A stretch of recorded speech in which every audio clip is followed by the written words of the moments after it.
that the survey says. That's what we choose.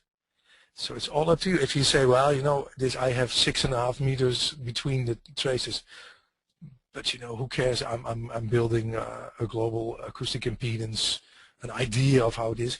You know, put it at 100 meters. Who cares? It's really not interesting unless you want this detail on results that you're making, actual horizons that you make. So that is the point of this thing. It just defines some kind of granularity of things that you want to do in 3D with it. I also think, for example, if you have fault sticks, if you make faults out of them, it's the same. It is some kind of granularity also of how precise can your output be. And it's, of course, it can be much more precise if you choose your 6.5 meters. But then you have to be aware that, you know, 2D surveys are often very large. So you get huge horizons. And, well, if you have enormous RAID disks and enormous amounts of memory, you can do that, but otherwise you probably don't want it. So that is the kind of thing, that's the kind of heuristics you want to do with setting this. As I said, it's just 25, 50 meters. I wouldn't worry about it. Just fill in something and decide later what you want to take. And at a certain point, I can imagine that you want to go up, actually. At a certain point, you say, oh, this horizon is made, it's huge, I don't want it. Oh, go up to 100 or even 200 meters. Who cares? Okay? Okay, very good. We have one other question. This should be a quick one as well. It's regarding cropping the seismic volume. It says, is it possible to cut the seismic volume from top and bottom so that we can focus on the selected volume? And it does ask this in regard to after the data is loaded.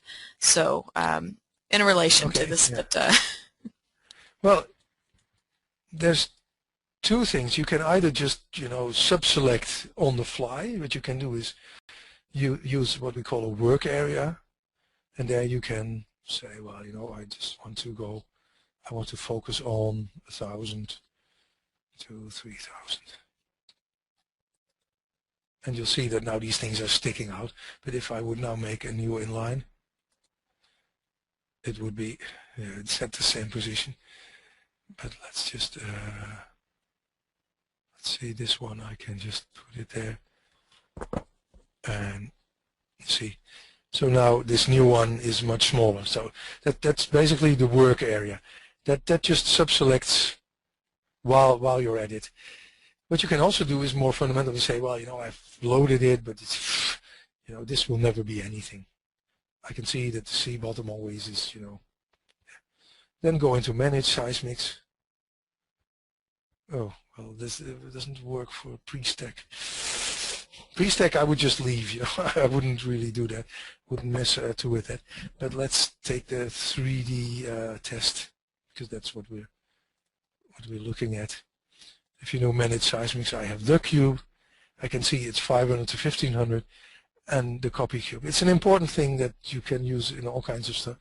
But here, let's say we only want from 800 to 1200. And I want to keep the rest the same. Output cube, the cube, but now less C. And then if I would make an inline add here, I can, oh, I should have done it. No. You can see it's only, well, it's only defined on a different, it's actually the stars. So it's cut there. And if I really want to just say, well, just let loose all the stuff, I could actually just, you know, edit my service header. And here, if I do this 800 to 1200, I see that I get a new thing, and all my inlines and crosslines are just smaller now. And this I can imagine you do it because you get you get a file in and it's like 10 seconds of data and let's just first load it. You see that the first 2 seconds are nothing and the last 4 seconds are nothing. And this is the way to go. You can afterwards even remove this old cube. Would that answer your question? He has responded that yes, it has answered his question. So thank you very much. And one question I noticed that nobody asked was how you made the stars. Oh. So I don't know if you wanted to. You can do all kinds of stuff, but for that I would have to go back to, for example, my F3 demo, which is one of our OSR stuff. What I did was the following. I set a top-bottom image because these stars were actually from some kind of picture. And I can take, this is something you can do. You can put on the top and on the bottom. So if I do the bottom, I can put some kind of image and I can put the corners at a certain point. These are the boundaries of the survey. I'll just take that. And now, I need to see where I have some pictures.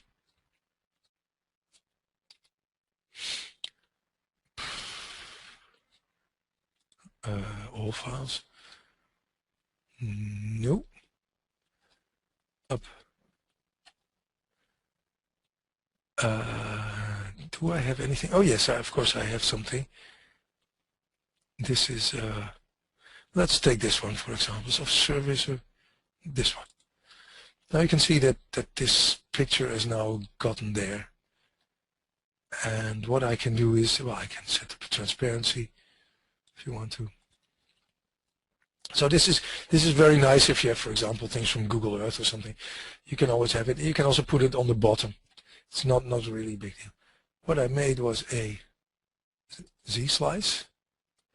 Add, and now you see that it's completely obscuring that, but let's put it there.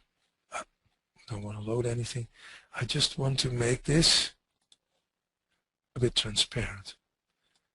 So let's see, this is a transparent color scale, and now I have something that I can actually pick on. So what I do is I make a new polygon with a certain color. Let's make a color that stands out there.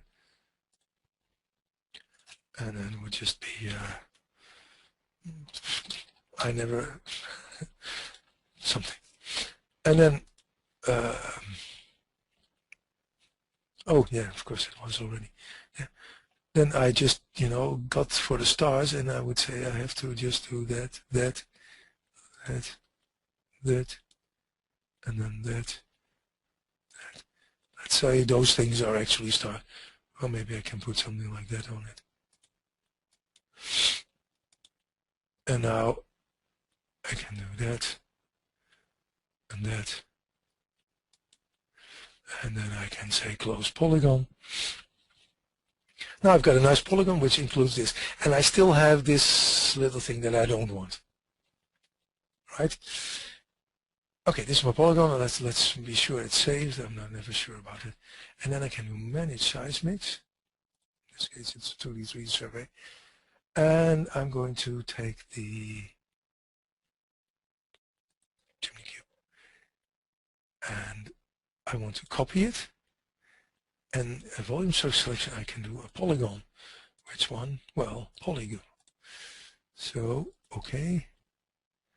And then the output cube would be chimney cube cut out or something like that.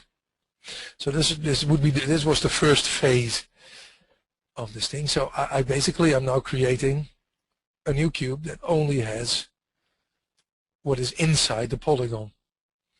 And I'll show you what the result is then. If this finishes in finite time, yes it does. And now let's get rid of that Z-slice and make another one. And now And there you can see it just put. That's the only thing you have now. And what I did then, that's more the trick, because you want these things to be floating. I can make another polygon, which basically has a new polygon, color whatever, blue, and that's poly 2. And I can start picking, but now have, let's say, that at the outside.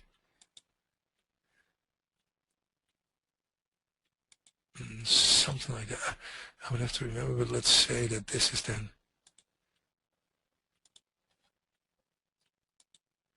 See, if I now close it.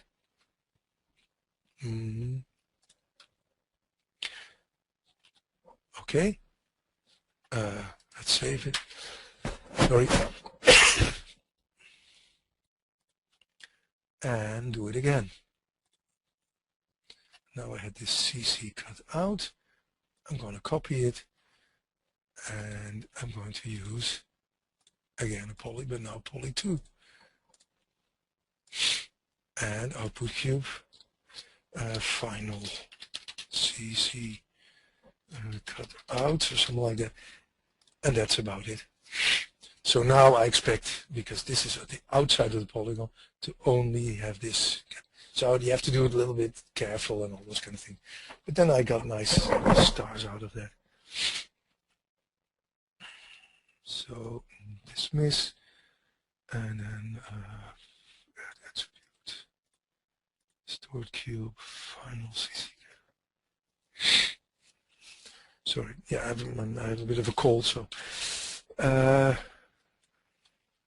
can see if I turn off all these things, and now I could actually use this one, put it on a color scale with some transparency. Well, it's a bit too much transparency maybe. Well, I don't, but you can see that it just works. So that's how I made them. Wasn't a big deal actually. Well, thank you for sharing that with us. I know learning tricks is very helpful to everybody. So if there are, we have a few thank yous coming through, so I think people enjoyed that. So so if there are no more questions, I'll wait just a moment to see if anyone types anything else in. But if there are no more questions, then I would like to thank our panelists and thank our presenter, and hope to see you again next month whenever we have our seismic colored inversion and seismic spectral bluing webinar on November 3rd. Thank you all.